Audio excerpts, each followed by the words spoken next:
Di sirkuit Brno, MotoGP Prague Sprint Race jadi panggung drama nyata antara Marc Marquez, Pedro Acosta, dan tekanan teknis yang nyaris bikin skandal. Berikut ulasan menarik bagaimana Marquez lolos dari hukuman, racun, tekanan ban. Sebuah drama strategi nan cerdik. Awal drama, alarm tekanan ban yang mengejutkan. Di lap ke-6 dari 10 putaran sprint, data sensor Marquez menunjukkan tekanan ban depan turun di bawah standar minimum 1,8 bar. Pelanggaran semacam itu bisa berujung hukuman 8 detik, cukup untuk menghancurkan peluang kemenangan di sprint yang hanya 10 lap ini. Daripada merosot mengerikan, Marquez memilih taktik cerdik. Ia sengaja melepas posisi ke Pedro Acosta, lalu mempercepat sikap ban melalui slipstream, saling memanfaatkan aliran udara untuk menaikkan suhu dan tekanan ban.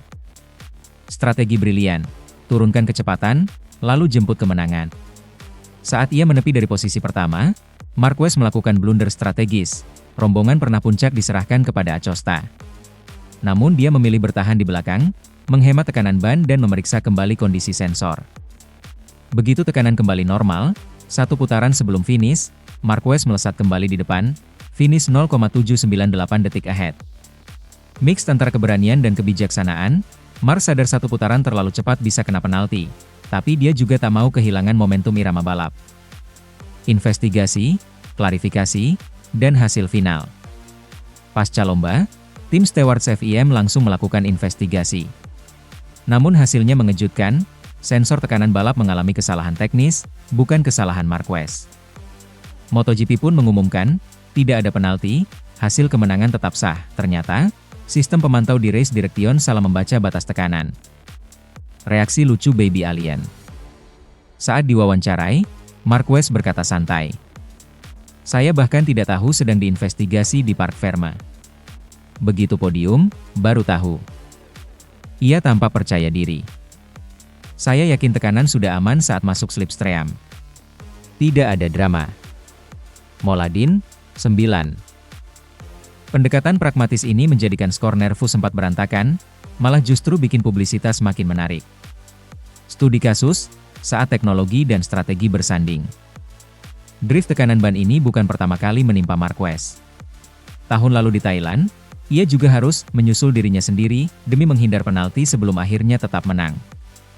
Situasi serupa terjadi di sprint Brno, trek baru seperubahan aspal cepat bikin sensor sulit adaptasi. Namun Marquez dan timnya tahu cara tetap di garis aman, teknologi di pengalaman. Pro kontra, memperkuat aturan, bukan mematahkannya.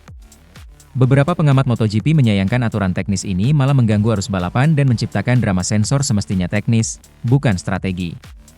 Catatan dari MotoGP Net Soul Searching menyebut balapan jadi farce karena aturan ini. Meski begitu, industri balap tentu memerlukan regulasi untuk keamanan. Namun pola sensor yang mudah error memicu pertanyaan. Haruskah FIM memperbaiki sistem deteksi tekanan? Saksinya, Marquez nyaris celaka, bukan karena meremehkan aturan, tapi karena teknis sensornya yang abal-abal. Skor klasemen, Marc terus jauh di depan. Dengan kemenangan ini, Marquez kini mencatatkan 11 sprint wins dari 12, meninggalkan lawan jauh dan menguasai puncak klasemen, Crash.net, 6, Reuters, 2. Selisih 95 poin dari adik kandungnya, Alex Marquez, menandakan dominasi tak terbantahkan. Penutup, drama teknologi yang membuat Brno panas. Sprint Brno bukan sekadar pertarungan ban dan irama. Ini kisah dominasi teknik kecerdasan pembalap saat aturan menekan sempit. Marquez lolos bukan karena keberuntungan, tapi karena cerdas memilih saat harus tenang, bukan balap penuh emosi.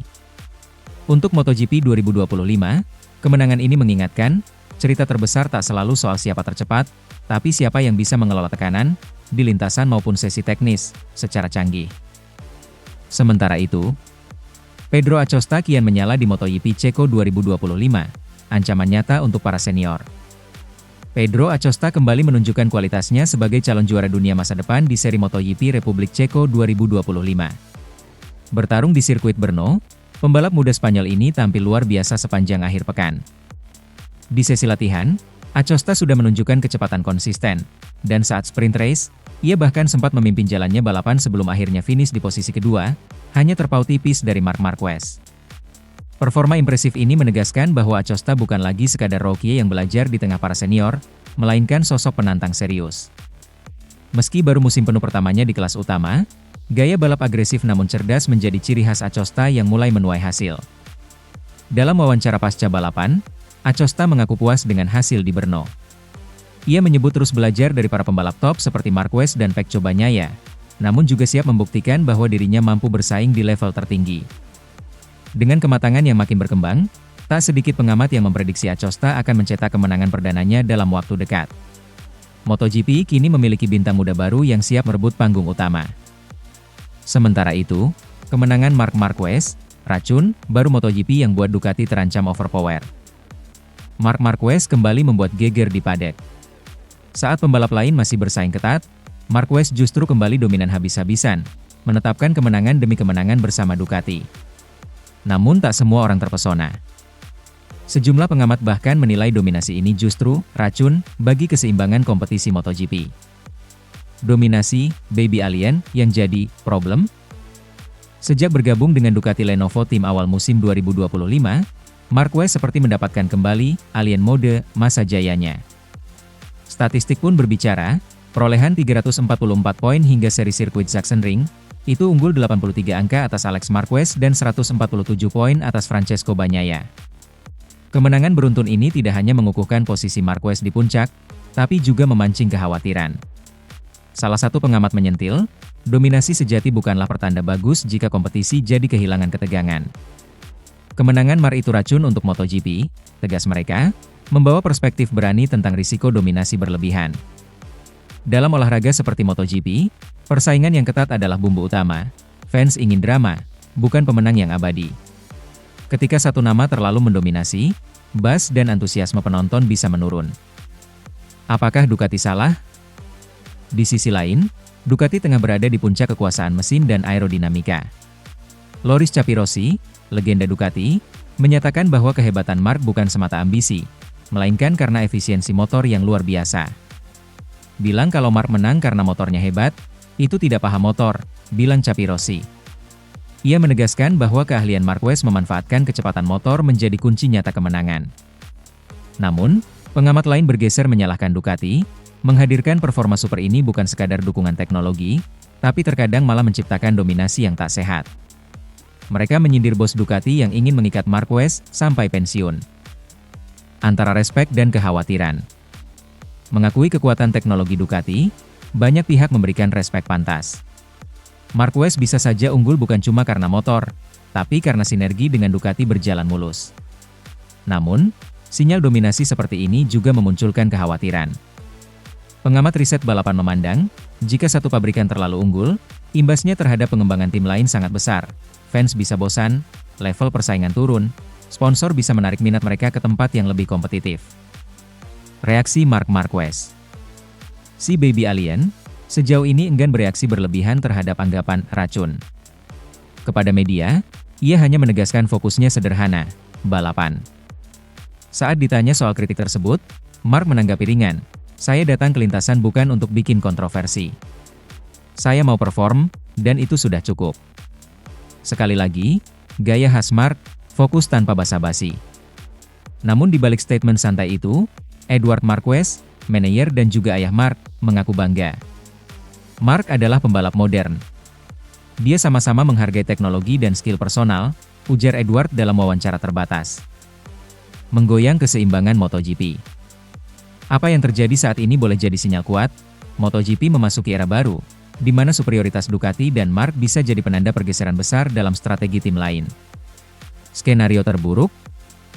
Kompetisi bisa terkikis, fans bisa jenuh, dan penggemar berat kemungkinan pindah saluran. Tapi, ada pula upside, rival-rival bisa termotivasi. Tim seperti Yamaha, Aprilia, KTM, atau Honda bisa tergugah untuk mereset ulang riset mesin, aerodinamis, dan elektronik. Seperti kata Loris Capirossi, tidak paham motor? Belajar dari Marc. Ini bisa jadi katalis revolusi teknikal. Masa bos Ducati dan reaksi fans. Ducati tak menampik strategi ekspansi besar dengan menahan Marc jangka panjang.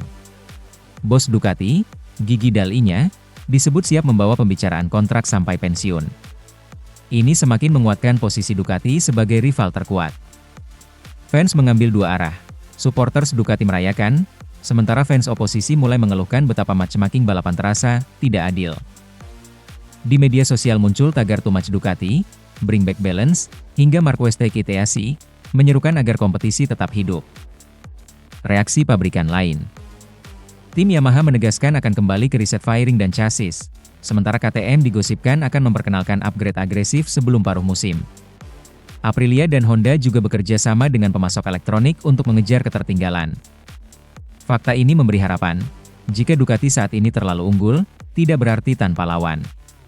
Tim lain sudah punya rencana, dan Brno, Assen, dan Silverstone bisa jadi titik balik.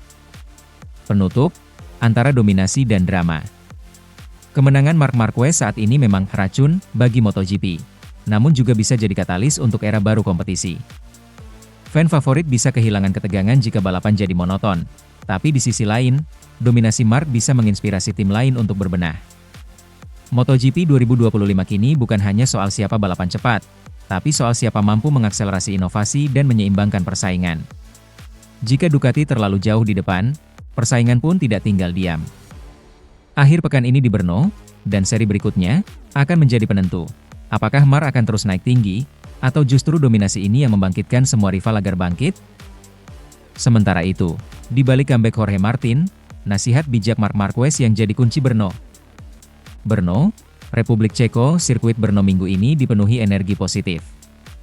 Jorge Martin, sang rookie Aprilia yang sempat absen panjang akibat cedera, kembali tampil impresif. Tapi ada satu hal menarik. Di balik performanya yang solid, ternyata ada peran dari Marc Marquez. Si baby alien tersebut memberi nasihat krusial yang kini disebut Martin sebagai nasihat terbaik dalam rekoleksi comeback-nya. Martin, klik, lagi setelah absen. Martin kembali ke lintasan dalam kondisi fit dan percaya diri. Meski baru menjalani 2 seri, Qatar dan Ceko, rider asal Spanyol ini langsung cetak target finish Q2. Di sesi free practice Jumat, 18 Juli 2025, ia tampil konsisten dan berhasil finish P5, hanya terpaut 0,7 detik dari Marquez yang tercepat. Hasil ini mengindikasikan bahwa hubungan Jorge dengan RSIP 25 Aprilia sudah kembali klop setelah pemulihan fisik dan konflik kontrak sebelumnya. Nasihat terbaik dari Marc Marquez. Ketika media menyoroti comeback-nya, Martin menyebut satu nama dengan penuh respek, Marc Marquez.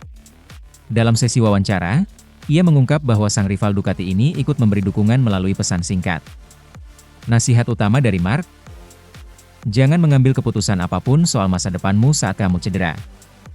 Dikutip dari harian This Why, Martin menegaskan bahwa itu adalah nasihat paling berarti dari sekian banyak dukungan yang ia terima. Marc sendiri pernah mengalami hal serupa saat mengalami patah lengan panjang pada 2020. Pengalaman yang membuatnya menyadari, keputusan besar harus diambil dalam kondisi prima. Nasihat ini ternyata krusial.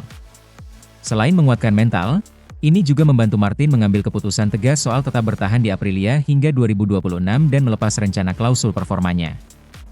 Marc Marquez, rekan rival yang berkelas. Respons Marc terhadap comeback Martin pun penuh kelas. Ia melihat kembalinya Martin sebagai kabar baik bagi MotoGP. Bagus untuk MotoGP, bagus untuk kejuaraan ini, bagus untuk Aprilia, dan tentunya bagus buat Martin untuk kembali ke lintasan, ujarnya santai. Ketika ditanya tentang proses adaptasi Martin kembali ke Aprilia, Marc yakin itu tak akan sulit. Menurutnya, Martin akan cepat menemukan ritme bersama RSGP, mengingat talenta, pengalaman, dan dukungan tim yang solid. Dinamika, tim dalam tim, di Brno. Kembalinya Martin membuat Aprilia jadi pengamat serius di paddock. Marco Bezzecchi, rekan setimnya, juga menunjukkan performa agresif di daftar free practice. Fans pun mulai ramai membicarakan ceruk strategi baru Aprilia, 2 rider Flaming yang siap menantang ranking papan atas. Diskusi soal masa depan Martin juga mengemuka. Ia telah memastikan akan tetap dengan Aprilia hingga 2026, melunasi spekulasi soal klausul performa dan rumor ketertarikan Honda. Bagaimana ini pengaruh klasemen? Martin belum masuk hitungan juara dunia karena absen panjang, tapi sini tampil kompetitif. Pas di posisi 5 besar FP hari Jumat, ia langsung lolos Q2. Ini berarti peluang untuk podium kembali terbuka lebar, bergantung strategi dan cuaca di race nanti. Sementara itu, Marc Marquez tetap jadi figur hit di klasemen, dengan status sebagai pembalap yang konsisten dan fleksibel.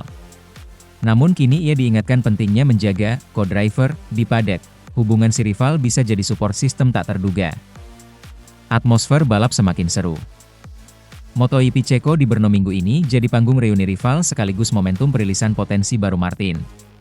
Fans pun menyambut penuh semangat, meta media sosial penuh tanda pagar seperti Marquez Wisdom, Martin Return. Dari sisi teknis, Martin mengaku harus tetap fokus ketika trek mulai licin usai hujan ringan yang sempat mengganggu FP. Saat development mental dan fisiknya optimal, rider Aprilia ini siap melancarkan serangan sesungguhnya. Kesimpulan, rivalitas yang menginspirasi. Cerita Brno kali ini tak hanya soal kecepatan motor dan strategi ban. Lebih jauh, ini adalah kisah persahabatan rivalitas yang penuh rasa saling menghormati. Dari Marc Marquez, Jorge Martin mendapatkan nasihat yang mampu membalikan mental dan pilihan karirnya. Kini, Racing Week di Brno jadi lebih dari sekadar adu akselerasi. Ini tentang resiliensi, kebijaksanaan, dan solidaritas di antara rival. Apakah Martin bisa membayar dukungan ini dengan podium? Atau Marc yang akan tetap jadi penguasa Brno? Kita serahkan semua pada balapan akhir pekan ini. Sementara itu, Marc Marquez ramal Jorge Martin bakal melesat di paruh musim, tapi tetap waspada ancaman baru. Brno, Republik Ceko, jelang MotoGP Ceko 2025, Marc Marquez kembali mencuri perhatian bukan hanya karena statusnya sebagai pemimpin klasemen, tetapi juga lewat komentarnya soal peta persaingan paruh kedua musim ini. Dalam sesi Media Day, Baby Alien dengan nada santai namun penuh keyakinan menyebut nama Jorge Martin sebagai salah satu pembalap yang wajib diwaspadai di sisa musim. Kalau bicara siapa yang paling mungkin bikin repot paruh kedua musim ini, saya rasa Jorge Martin, ujar Marquez dengan nada tegas. Dia punya kecepatan, tim yang solid, dan biasanya performanya justru meningkat di akhir musim. Namun, bukan Marc Marquez namanya kalau berhenti sampai situ. Juara dunia 8 kali itu juga menyebut masih ada faktor lain yang bisa mengubah peta persaingan, termasuk kemunculan wajah-wajah baru yang mulai tampil konsisten. Bukan hanya Martin. Acosta dan Bezzecchi juga makin kuat. Jadi musim ini benar-benar terbuka, tambah Marc. Mengapa Jorge Martin? Pernyataan Marquez soal Jorge Martin memang bukan omong kosong. Statistik menunjukkan, dari total kemenangan yang diraih Martin sejak debutnya di MotoGP, hampir 60% datang setelah paruh musim. Martin juga dikenal punya karakter agresif yang mirip dengan Marquez. Tapi berbeda dengan Baby Alien yang cenderung nekat di awal musim, Martin lebih sabar dan menunggu momen. Musim lalu, Martin sempat memberi perlawanan sengit kepada Pecco Bagnaia dalam perebutan gelar. Meskipun akhirnya gagal, performa Martin tetap konsisten hingga seri-seri akhir. Di awal musim mungkin dia belum panas, tapi begitu setengah jalan, biasanya Martin berubah jadi beast, ujar Carlo Pernat, pengamat MotoGP senior dari Italia. Catatan Jorge Martin di Brno. Brno juga punya sejarah manis bagi Martin. Di sirkuit ini, ia pernah meraih pole position dan podium di musim 2023, membuatnya selalu percaya diri setiap kembali ke Republik Ceko. Dalam wawancara terpisah, Jorge Martin sendiri menanggapi santai komentar Marquez. Senang mendengar Marc bilang begitu. Tapi saya tidak mau terlalu terbebani. Fokus saya adalah balapan demi balapan. Yang penting tetap konsisten, kata Martin sambil tersenyum. Peluang untuk mengejar masih terbuka lebar jika ia bisa memaksimalkan seri-seri berikutnya, termasuk Brno. Marc Marquez, tetap fokus, tapi waspada. Meski mengakui kekuatan Martin, Marc Marquez tetap menegaskan bahwa dirinya akan all out untuk menjaga keunggulan. Ia mengaku tak ingin lengah, meskipun secara perolehan poin sedang di atas angin. Kadang saat terlalu nyaman, justru di situ bahaya datang. Jadi saya tetap anggap setiap balapan seperti final, kata Marquez. Brno sendiri punya arti penting bagi Marc. Selain sebagai trek di mana ia sudah 3 kali menang di kelas MotoGP, sirkuit ini juga sering jadi titik balik dalam perebutan gelar. Kalau bisa menang di sini, biasanya mental semakin kuat untuk sisa musim, tambahnya. Ancaman dari Acosta dan Bezzecchi. Selain Jorge Martin, Marquez juga memberi perhatian khusus kepada dua nama lain, Pedro Acosta dan Marco Bezzecchi. Pedro itu anak muda yang agresif, dan Bezzecchi mulai menemukan konsistensinya lagi setelah cedera, ujar Marc. Khusus Acosta, Marc mengaku sempat terkejut dengan kecepatan Rocky asal Spanyol itu di beberapa seri terakhir. Dia belajar cepat, dan itu selalu berbahaya. Acosta sendiri saat ini menempati posisi keempat klasemen sementara dan mulai rutin naik podium. Sementara Bezzecchi, setelah mengalami masa sulit di awal musim, mulai menunjukkan tanda-tanda kebangkitan. Atmosfer di paddock semakin panas. Dengan semakin ketatnya persaingan, paddock MotoGP jelang MotoGP Ceko 2025 terasa jauh lebih hidup. Menurut laporan media Italia, hampir semua tim membawa update penting ke Brno, baik dari sisi aerodinamika maupun perangkat elektronik. Ducati Lenovo Team, misalnya, disebut membawa fairing baru yang lebih ramping. Sementara Yamaha mencoba komponen elektronik terbaru demi mengejar ketertinggalan dari Ducati dan KTM. Bahkan KTM Racing juga tak tinggal diam. Tim asal Austria itu berusaha mengoptimalkan mesin RC16 untuk mengimbangi Ducati di trek-trek cepat seperti Brno. Musim ini seperti roller coaster. Tidak ada yang benar-benar dominan 100%. Itu yang membuatnya seru, komentar Fabio Quartararo dari Monster Energy Yamaha MotoGP. Fans antusias menyambut pertarungan baru. Di luar lintasan, antusiasme fans MotoGP juga semakin membara. Berdasarkan laporan resmi panitia, tiket MotoGP Ceko 2025 sudah terjual 95% sebelum race week dimulai. Media sosial pun ramai membicarakan duel baru antara Marquez dan Martin, yang disebut-sebut bisa jadi rivalitas panas musim ini setelah era Marquez versus Bagnaia. Tagar Marquez versus Martin mulai trending sejak sesi latihan bebas pertama di Brno. Rossi dan Marquez mungkin sudah berlalu, sekarang giliran Martin yang jadi penantang utama, tulis salah satu netizen di X. Akankah ramalan Mark terbukti? Pertanyaan besarnya kini, apakah prediksi Marc Marquez soal kebangkitan Jorge Martin akan benar-benar terbukti? Ataukah justru Marc kembali membuktikan diri sebagai penguasa Brno? Yang jelas, MotoGP Ceko 2025 bukan sekadar soal siapa tercepat, tetapi tentang siapa yang paling siap mental dan strategi untuk menguasai paruh kedua musim. Seperti kata Marquez, musim ini belum selesai. Semua masih bisa berubah.